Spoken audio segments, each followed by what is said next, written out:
আজ আমি এই ভিডিওর মাধ্যমে দেখাবো কিভাবে বাড়িতে বসে আপনি নতুন জন্ম সার্টিফিকেটের জন্য আবেদন করতে পারবেন। একদম ফ্রিতে, সম্পূর্ণ বিনামূল্যে আপনি এই ভিডিওটি দেখতে থাকুন। সম্পূর্ণ বিনামূল্যে আপনি জন্ম সার্টিফিকেটের জন্য আবেদন করতে পারবেন। তো চলুন, যে কোনো গুগল ব্রাউজারে এসে আপনাকে সার্চ করতে হবে জন্ম মৃত্যু তথ্য। জন্ম মৃত্যু তথ্য এই কথাটি লিখে আপনাকে সার্চ করতে হবে। সার্চ করার পরে দেখুন এরকম একটা লিঙ্ক আসবে, জন্ম মৃত্যু তথ্য। সেই লিঙ্কে আপনাকে ক্লিক করতে হবে। তো সেই লিঙ্কে ফার্স্টে আপনি ক্লিক করুন। একদম স্টেপ বাই স্টেপ এই ভিডিওর মাধ্যমে আপনাদের দেখাবো। একটুও স্কিপ করবেন না, স্কিপ করলে আপনারা বুঝতে পারবেন না কোথায় কি অসুবিধা হচ্ছে। কেমন, দেখুন সেখানে ক্লিক করার পর এরকম একটা নতুন ইন্টারফেস খুলে আসবে। নতুন ইন্টারফেস খুলে আসার পর আপনাকে দেখুন উপরের কর্নারে আছে সিটিজেন সার্ভিস বলে, আপনাকে সেই সিটিজেন সার্ভিসের উপরে ক্লিক করতে হবে। ক্লিক করার পর দেখুন আছে বার্থ ডেট আর ফর্ম আছে। এখানে আপনাকে বার্থ অপশনে মাউসটা নিয়ে যাওয়ার পরে দেখুন আছে সেকেন্ড অপশানে অ্যাপ্লাই ফর নিউ রেজিস্ট্রেশন। সেই অপশানে আপনাকে ক্লিক করতে হবে। সেই অপশানে ক্লিক করার পরে অন্যান্য সব অপশান আছে ট্র্যাক করার, ডাউনলোড করার। তো ফার্স্টে যে সেকেন্ড নম্বর অপশান আছে সেই সেকেন্ড নম্বর অপশানে আপনাকে ক্লিক করতে হবে। ক্লিক করার পর আপনার মোবাইল নাম্বার চাইবে রেজিস্টার করার জন্য। মোবাইল নাম্বার দেবেন। মোবাইল নাম্বার দেওয়ার পরে একটা ওটিপি পাঠাবেন। ওটিপি পাঠানোর পরে মোবাইল নাম্বারে ওটিপি আসার পরে এরকম একটি পেজ খুলে আসবে। খুলে আসলে দেখুন এখানে সম্পূর্ণ তথ্য স্টেপ বাই স্টেপ দেওয়া আছে। সম্পূর্ণ তথ্য কিন্তু আপনাকে এখানে এন্ট্রি করতে হবে। মা, বাবা এবং যিনি জন্মগ্রহণ করেছেন তার সম্পূর্ণ তথ্য এখানে এন্ট্রি করতে হবে। তো চলুন আমি এন্ট্রি করে দেখাচ্ছি। দেখুন প্রথমে আপনার মোবাইল নাম্বার আর যে জবে রেজিস্টার করতে চাইছেন তবেকার ডেট চলে আসবে।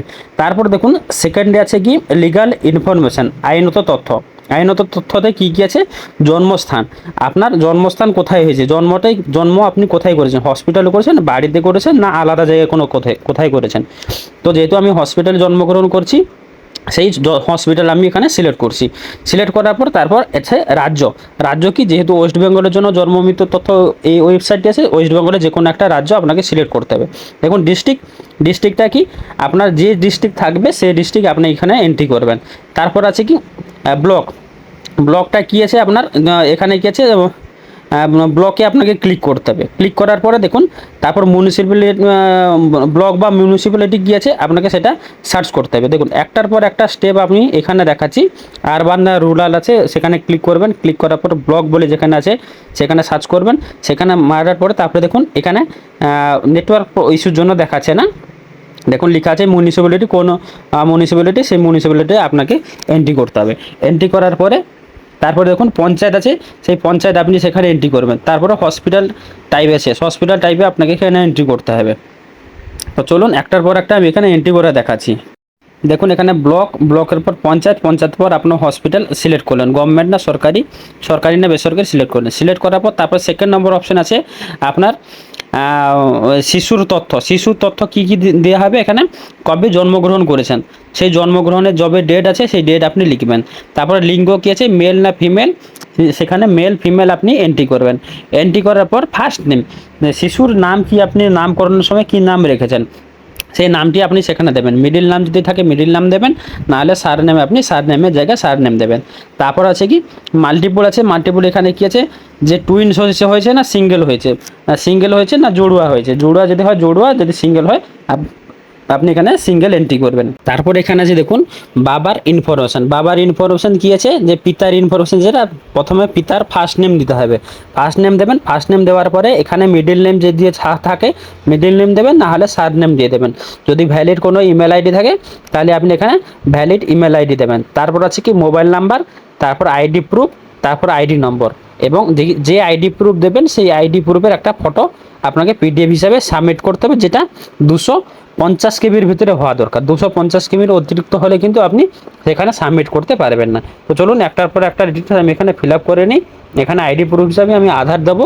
আধার দেওয়ার পরে আধার নাম্বারটি এখানে এন্ট্রি হবে। এন্ট্রি হওয়ার পরে যে চুজ বলে অপশন লেখা আছে, চুজ ফাইল বলে, আপনাকে যে আইডি প্রুফ দিয়েছেন সেই আইডি প্রুফটি এখানে আপনাকে এন্ট্রি করতে হবে। কেমন, এখানে এন্ট্রি করার পরে তারপর সেকেন্ডে তারপরে আছে কি মায়ের ইনফরমেশান। আপনার মাদার্স ইনফরমেশান কী আছে, মায়ের তথ্য, মায়ের নাম, তারপর আছে মায়ের মিডিল নেম, যদি থাকে মায়ের মিডিল নেম দেবেন, না থাকে যদি দেওয়ার দরকার নেই। তারপর আছে দেবেন মায়ের সার নেমটি দেবেন। ইমেল আইডি যদি থাকে ইমেল আইডি দেবেন।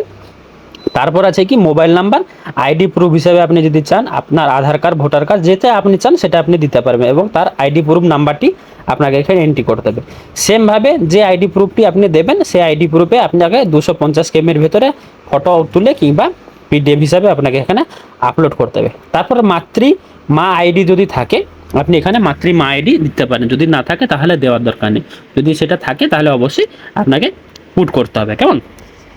তারপরে নিচে চলে আসুন। তারপরে আছে কি শিশুর জন্মের সময় মাতার ঠিকানা, যখন শিশু জন্মগ্রহণ করেছিলেন তার মায়ের ঠিকানা আপনাকে কিন্তু এখানে ফিল আপ করতে হবে। ইন ওয়েস্ট বেঙ্গল, ওয়েস্ট বেঙ্গলের ভেতরে যদি হয় আপনাকে ওয়েস্ট বেঙ্গলের ঠিকানা দিতে হবে। বাড়ির নম্বর, তারপরে গিয়েছে বাড়ির নাম বা নম্বর বা নাম, তারপরে গৃহ নম্বর, তারপরে আছে কি রাস্তার পর আপনার আছে কি অঞ্চল বা পোস্ট অফিস আপনাকে এন্ট্রি করতে হবে। তারপর পিন নম্বরের পরে যে আছে রাজ্য সিলেক্ট করবেন। তারপর জেলা আছে, জেলা সিলেক্ট করবেন। তারপর আছে রুরাল না আরবান, আরবানে আপনাকে সিলেক্ট করতে হবে। তারপর আছে কি ব্লক মিউনিসিপ্যালিটি, এটা সিলেক্ট করবেন। সিলেক্ট করার পর তারপর আছে শহর না গ্রাম, আপনাকে সেটা সিলেক্ট করতে হবে। আপনার যে গ্রাম আছে আপনাকে সেটা সিলেক্ট করতে হবে। কেমন?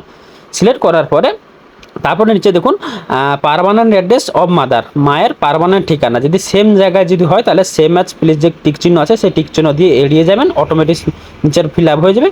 না হলে যদি সেটা না থাকে, আলাদা জায়গায় যদি থাকে তাহলে আলাদা জায়গায় আপনাকে সম্পূর্ণ ডিটেলস আপনাকে দিতে হবে। তারপরে দেখুন আছে যে ইম্পর্টেন্ট ইনফরমেশন কী আছে, সংবাদদাতার তথ্য, যিনি সংবাদ দিয়েছেন তার তথ্য আপনাকে এখানে এন্ট্রি করতে হবে। যদি সেম জায়গার যদি হয় তাহলে সেম জায়গায় আপনাকে ফিল আপ করবেন, না হলে এটি এড়িয়ে যাবেন। কেমন? তারপরে আছে কি পিতামাতার তথ্য, আপনাকে নিচে আছে পিতামাতার তথ্য, ধর্ম, তারপরে পিতার শিক্ষাগত মান, মাতার শিক্ষাগত মান, যতগুলো তথ্য আছে সমস্ত তথ্য আপনাকে এখানে এন্ট্রি করতে হবে। দেখুন পিতার তার ডিপ্লোমা কতদূর করেছেন সেটা কিন্তু আপনাকে এখানে এন্ট্রি করতে হবে। আদার অকুপেশন কী আছে, অকুপেশন আপনি এন্ট্রি করবেন। তারপর মায়েরও সেম শিক্ষাগত যোগ্যতা, মায়ের পেশা আপনাকে সেটা এন্ট্রি করবেন। এন্ট্রি করার পরে আছে লাস্টে অন্যান্য তথ্যের ক্ষেত্রে প্রথমে দেখুন যেটি লেখা আছে প্রথম বিবাহের সময় মাতার বয়স কত ছিল, মাতার পূর্ণ বয়স কত ছিল প্রথম বিবাহের সময়, যে বয়সটা আপনার থাকবে 18, 19, 20, 21, 22 আপনার যত বয়স হবে আপনি তত বয়স এখানে এন্ট্রি করবেন। তারপরে প্রসবকালীন পরিচর্যার উপরে ক্লিক করলে আপনাকে দেখা যাবে দেখুন ডক্টর করেছিলেন, নার্স করেছিলেন, ইনস্টিটিউশনে করেছিলেন না কোথায় করেছিলেন, সেটা আপনাকে যে মাসিক চর্চাটা আপনি কোথায় করেছিলেন সেটা আপনাকে এখানে এন্ট্রি করতে হবে। তারপর দ্বিতীয় নম্বর অপশানে কি আছে যে পূর্ণ বয়স, বাচ্চার জন্ম সময় মায়ের পূর্ণ বয়স কত ছিল সেটা এন্ট্রি করবেন। এন্ট্রি করার সময় তারপরে লিখবেন, তারপর তার ডান সাইডে আছে প্রসবের পদ্ধতি, কিভাবে প্রসব হয়েছিল, তার প্রসব হয়েছিল সিজারে হয়েছিল না ভ্যাকিউমে হয়েছিল না নর্মাল হয়েছিল, আপনার যেটা হচ্ছে সেটা আপনি এখানে এন্ট্রি করবেন। সিজার যদি হয়েছিল সিজার করবেন, যদি ভ্যাকিউম দিয়ে যদি করা হয় ভ্যাকিউম করাবেন, যদি নর্মাল ডেলিভারি হয় তাহলে নর্মাল ডেলিভারি আপনাকে ক্লিক করতে হবে। তারপরে আছে কি এই সন্তান সহ মাতার জীবিত প্রস্তুত সংখ্যা কত, যদি সেই সন্তান সহ তার অন্য আগে কোনো সন্তান থাকেন টোটাল সন্তান সংখ্যা কত আপনাকে এখানে এন্ট্রি করতে হবে। যখন আপনি জন্মগ্রহণ করেছিলেন, যখন যে সন্তান জন্মগ্রহণ করেছিল তার ওজন কত সেই জায়গায় তার ওজন লিখতে হবে। 1 কেজি, 2 কেজি, 3 কেজি যত হয় তত কেজি আপনাকে এখানে লিখতে হবে। তারপর আছে গর্ভের স্থিতি এই কাল সপ্তাহ, কত সপ্তাহ ধরে তিনি গর্ভাবস্থায় ছিলেন, মা কত সপ্তাহ ধরে গর্ভাবস্থায় ছিলেন, 8 মাস, 9 মাস, 10 মাস, যত মাস ধরে আপনি গর্ভাবস্থায় ছিলেন তত সপ্তাহ এখানে লিখবেন। তারপর যদি রিমার্কসে যদি কিছু চান তাহলে আপনি এন্ট্রি করবেন, না হলে করার দরকার নেই। তারপরে কি আছে ডাইরেক্ট আছে নিচে দেখুন আপলোড ডকুমেন্ট আছে কি যে আপনার ফর্ম নম্বর ওয়ান সেটা হসপিটাল থেকে দিয়ে দেবে, এবং তারপরে আছে কি ডিসচার্জ সার্টিফিকেট, আপনাকে হসপিটালে যখন ডিসচার্জ করে দেবে তখন হসপিটাল থেকে একটা ডিসচার্জ সার্টিফিকেট পাওয়া যায়, সেই ডিসচার্জ সার্টিফিকেট আপনাকে এখানে এন্ট্রি করতে হবে। কেমন? দুটো পিডিএফ আকারে করতে হবে, দুটো যেমন সেম 250 কেবির মধ্যে হওয়া দরকার, 250 কেবির বাইরে হলে কিন্তু হবে না। কেমন? দুটো কিন্তু এখানে এন্ট্রি করে তারপরে সাবমিট করে দিতে হবে। সাবমিট করে দেওয়ার পরে একটা অ্যাকনোলেজমেন্ট নাম্বার জেনারেশন হবে, আপনাকে কিন্তু সেই অ্যাকনোলেজমেন্ট নাম্বারটাকে প্রিন্ট করে রেখে দিতে। আপনি যে এটি আবেদন করলেন আবেদন কপি একটা প্রিন্ট বেরিয়ে আসবে, আপনাকে কিন্তু সম্পূর্ণ তথ্য সেখানে প্রিন্ট করে রেখে দিতে হবে। প্রিন্ট করে রেখে দেওয়ার পরে আপনি সমস্ত তথ্য দেখে নেবেন যে আপনার সমস্ত যে তথ্যগুলো দিয়েছেন সেটা ঠিকঠাকভাবে আপনি এন্ট্রি করেছেন কিনা, যদি ঠিকঠাক এন্ট্রি করে থাকেন তাহলে ফাইনাল সাবমিট করে দিয়ে সেটা অ্যাকনোলেজমেন্ট নাম্বার নিয়ে আপনাকে রেখে দিতে হবে। রেখে দেওয়ার পরে তারপর কিভাবে আপনি আপনার স্ট্যাটাস চেক করবেন সেই বিষয়ে দেখাচ্ছি। স্ট্যাটাস কিভাবে চেক করবেন, কিভাবে আপনি কার্ড ডাউনলোড করবেন। বার্থ সার্টিফিকেট ডাউনলোড করার ক্ষেত্রে আপনাকে বলে দিই, আপনাকে 1 মাস থেকে 3 মাস পর্যন্ত অপেক্ষা করতে হবে এই অ্যাপ্রুভালটার সময়। আপনাকে তার মধ্যে প্রত্যেক মাসে কিন্তু একবার করে চেক করে নেবেন, অ্যাকনোলেজমেন্ট নাম্বার দিয়ে চেক করে নেবেন আপনার ফর্মটি কোথায় পেন্ডিং আছে কিনা, আপনার ডাউনলোড হওয়ার জন্য কি অ্যাপ্রুভাল হওয়ার জন্য আপনার কোনো জায়গায় পেন্ডিং আছে কিনা। কেমন? তো চলুন একটার পর একটা এখানে দেখিয়ে দিই আপনি কিভাবে ডাউনলোড করবেন। পুনরায় প্রথম যে ইন্টারফেসটি ছিল সেই ইন্টারফেসে ফিরে আসবেন। ইন্টারফেসে ফিরে আসার পরে দেখুন সিটিজেন সার্ভিসে ক্লিক করার পরে 3 নম্বর অপশন আছে ট্র্যাক অ্যাপ্লিকেশন। বাড়তে যাওয়ার পরে ট্র্যাক অ্যাপ্লিকেশন যেটা লেখা আছে সেই ট্র্যাক অ্যাপ্লিকেশনের উপরে ক্লিক করবেন। ক্লিক করার পরে যে অ্যাকনোলেজমেন্ট নাম্বারটি আছে সেই অ্যাকনোলেজমেন্ট নাম্বারটি আপনাকে এখানে লিখতে হবে। আপনাকে অ্যাকনোলেজমেন্ট নাম্বার দেওয়ার পরে আপনি সার্চ করবেন, সার্চ করলে আপনি সম্পূর্ণ তথ্য দেখতে পাবেন, অ্যাপ্রুভ হয়েছে না কোনো কিছু রিজেক্ট হয়েছে না কিছু প্রবলেম হয়েছে। কেমন? তার নিচে আছে দেখুন ডাউনলোড সার্টিফিকেট বলে অপশন। আপনি চাইলে সেই অ্যাকনোলেজমেন্ট নাম্বার দিয়ে সার্টিফিকেট যদি অ্যাপ্রুভ হয়ে যায় তার উপরে অ্যাপ্রুভালের উপরে ক্লিক করলে আপনি সেখান থেকে আপনার পিডিএফটি ডাউনলোড করে নিতে পারবেন। তারপর আপনি ল্যামিনেশন করে বাড়িতে রেখে দেবেন। কেমন? তো এইভাবে আপনি আপনার নতুন জন্ম সার্টিফিকেট কীভাবে আবেদন করবেন তারপরে স্টেপ বাই স্টেপ সম্পূর্ণ তথ্য আমি এখানে দিয়ে দিয়েছি। আপনি চাইলে বাড়িতে বসে একদম বিনা পয়সায় আপনার নতুন যখন বাচ্চা জন্মগ্রহণ করবেন তার আপনি কিন্তু জন্ম সার্টিফিকেট আবেদন করতে পারবেন, কোথাও যেতে হবে না, সম্পূর্ণ বিনামূল্যে আপনি বাড়িতে বসে আপনার জন্ম সার্টিফিকেটের জন্য আবেদন করতে পারবেন। কেমন? তো এই হচ্ছে আজকের একটি ইনফরমেশন ছোট্ট ভিডিও। যদি ভিডিওটি ভালো লেগে থাকে তাহলে অবশ্যই একটি লাইক করবেন এবং পাশে কমেন্ট করে যাবেন।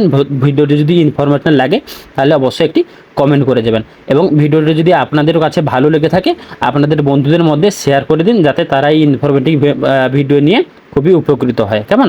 আজকের জন্য টাটা, বাই বাই। দেখা হবে পরবর্তীকালে আবার একটি নতুন ইনফরমেটিভ ভিডিও নিয়ে।